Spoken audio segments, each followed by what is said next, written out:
Welcome to our Wellness Hub. My name is Moni C.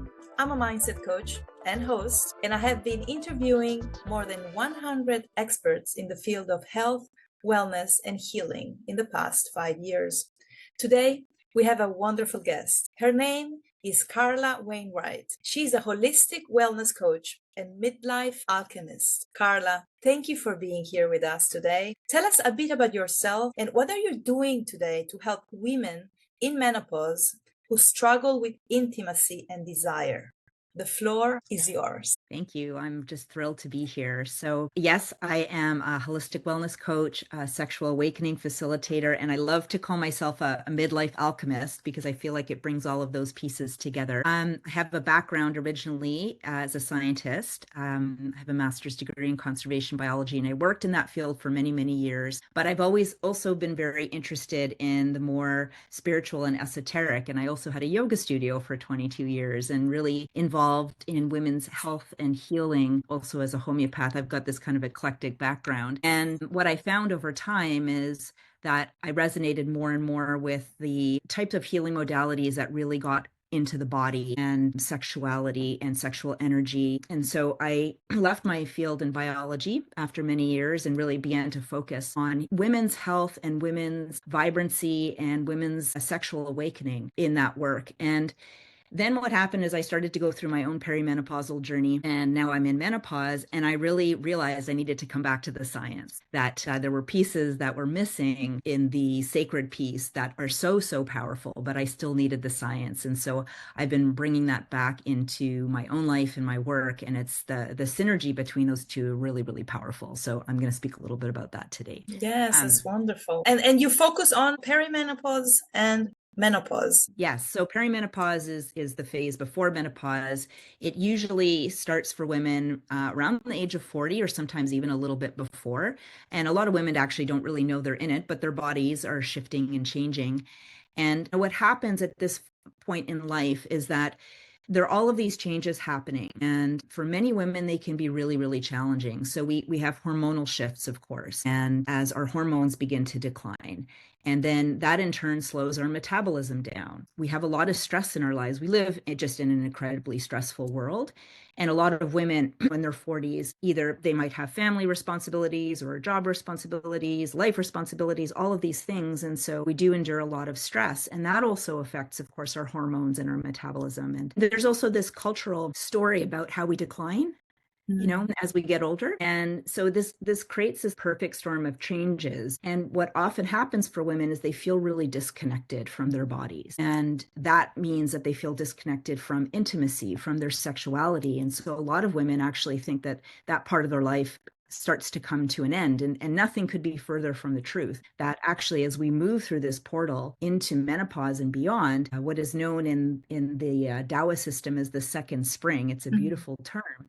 We actually come into this powerful time as women, which is where we can use our sexual energy and allow it to flow through our heart and create the most magnificent life. So in order to allow that to happen, the solution is really tending both the physical and the energetic. And that's really where my work comes in, supporting women to reconnect with feminine embodiment, awakening sexual energy, and also really taking care of this beautiful vessel, this body that we have, through metabolic strategies, through physical strategies, so that we can bring back desire, intimacy, and ultimately the radiance that each and every one of us has. That's wonderful. And what are the modalities? Do you use different modalities to bring this out? Yes, absolutely. So from the scientific side, I do work with, I'm a certified Fast Like a Girl coach through Dr. Mindy Pels. So I do use a lot of metabolic strategies, including intermittent fasting and sometimes longer fasting, really focusing on diet, supporting the microbiome, detoxing. That's a really important thing for women as we move through perimenopause and beyond. There's a lot of toxins that get stored in the liver, which impact our hormones and our metabolism. And then the whole lifestyle piece. And then on the sacred side, I do a lot of work around with breath. I do a lot of work around using these sacred feminine practices that come from cultures all over the world that are very ancient, and learning how to reawaken and move sexual energy in the body. And when I find that those two things are coupled together, they're just so, so powerful. We need to lean into both things in order to really find that vibrancy that's within each and every one of us. And you have programs, right? One-on-one and also group programs. How long do they last? So my group program is 12 weeks, and it's a really powerful foundational program. It's called Feel Great in Your Body. And it really takes us week by week with a certain focus on tending this beautiful vessel. We also do some of the sacred practices in there. And then one-on-one, it really depends. I would say the minimum is 3 months. It kind of depends where a woman's at and what she needs, what kind of support she requires. It's typically about 6 months. And then, of course, it can be longer if that extra support is needed. And you also organize retreats in various parts of the world. Yes, I do. Retreats are one of the things I adore and love to do the most. I led my first retreat when my twin girls were 10 months old, which now I look back and think that was completely insane. But I did. So yeah, and they're now 18. So I've been leading retreats for a really, really long time. I even did a retreat in Italy a few years ago, and I'm leading a retreat in Mexico in November called Radiant Renewal for women, on this journey, this perimenopausal, menopausal journey, who really want to embrace the power and potential of their second spring. And what I really love about retreats is they're an opportunity for women to let go of our busy lives and really step into a space where they're fully cared for, where they're seen and supported with a group of like-minded individuals, and really filling up that bucket of, of feeling good, of feeling expansive, of feeling radiant, so that they can leave and then return back to life with that full bucket so that they really can step into that vibrancy. And do you do it on your own, or you have other experts too that help you do other modalities, or it's just you? It's typically just me. Mm-hmm. Sometimes I do have a guest teacher come, and then I always like to ensure that there's body workers and people who have incredible talent and skill to support women who want, those extra experiences. So I love those collaborations because they really enhance the experience and just leave women feeling amazing. And how long are usually your retreats? They're a week typically. So sometimes I do shorter ones in Canada, for a weekend, but typically my retreats are a week. Takes that much time to just really drop in. Our audience is going to have also the information of your next retreat. Is it full, or you have some spaces? How many people? 3 spots left. How many people usually go on your retreats? Sure. It really depends on the venue. This particular one, it's a maximum of 12. So I like to keep them really intimate so that, it just creates this beautiful container. I'm not doing retreats with 50 people. They're typically 15 people and 15 women and under. And I think that just creates something really, really special. There are these incredible bonds of affection and friendships that are formed. And yeah, that container size is really, really nice. And every time they're in a different place in the world. I'm a world traveler. I love exploring new places. So yes, I try to go to new places. Sometimes I return back because it's just so fabulous. But yes, I do like to go to new places. Well, I'm asking you so many questions because I'm tempted. Maybe I'll show up one day. So tell us, for our audience, what is one tip that you would give? Let's say they're all women and they're all undergoing a menopause, perimenopause. What is one tip that you suggest they can do right now to improve their state of mind or the way they feel? Yeah, absolutely. So my answer is pleasure. So interestingly, women consistently choose stress over pleasure.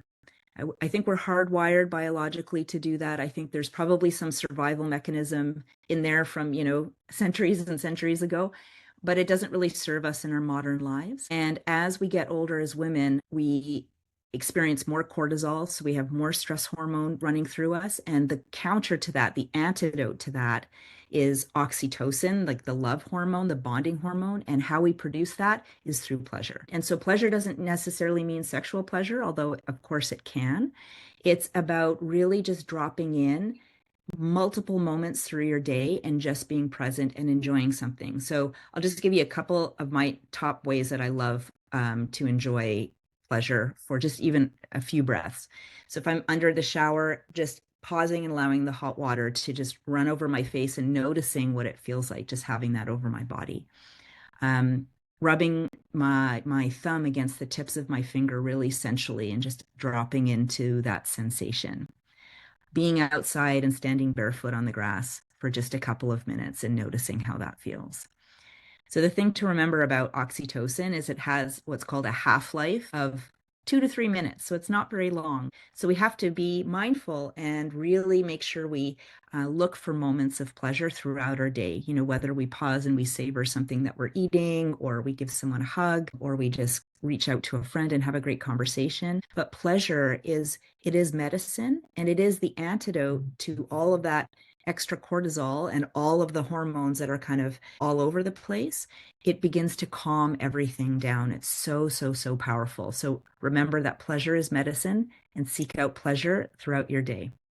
Oh, that's very inspiring and very simple, but it's so hard to do sometimes. So it's really about mindfulness and being in the moment and experiencing those small moments of pleasure. Thank you. I never saw it like that, but I'm going to start, Yeah.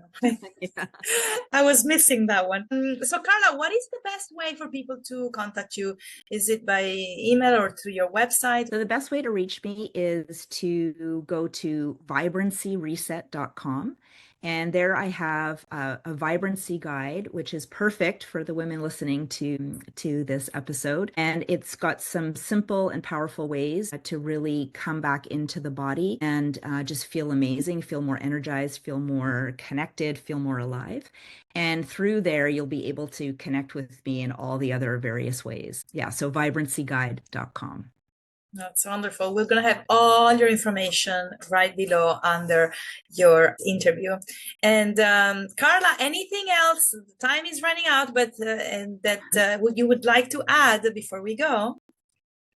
I think the only thing I'd like to add is that I really want to encourage women to not give up on themselves, that they are incredible. And even if you're not feeling at your best, anything is possible. And just continue believing in yourself, and remember that the smallest of shifts creates that momentum towards creating the vibrancy and vitality that you really desire in your life. Oh, thank you. Thank you for reminding us. And we need to be reminded every day.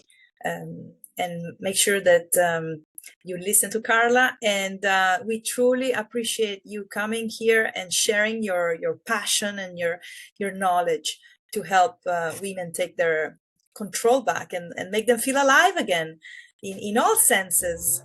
So we hope to see you again soon. And until then, goodbye, Carla. Thank you so much. Thank you. Thank you.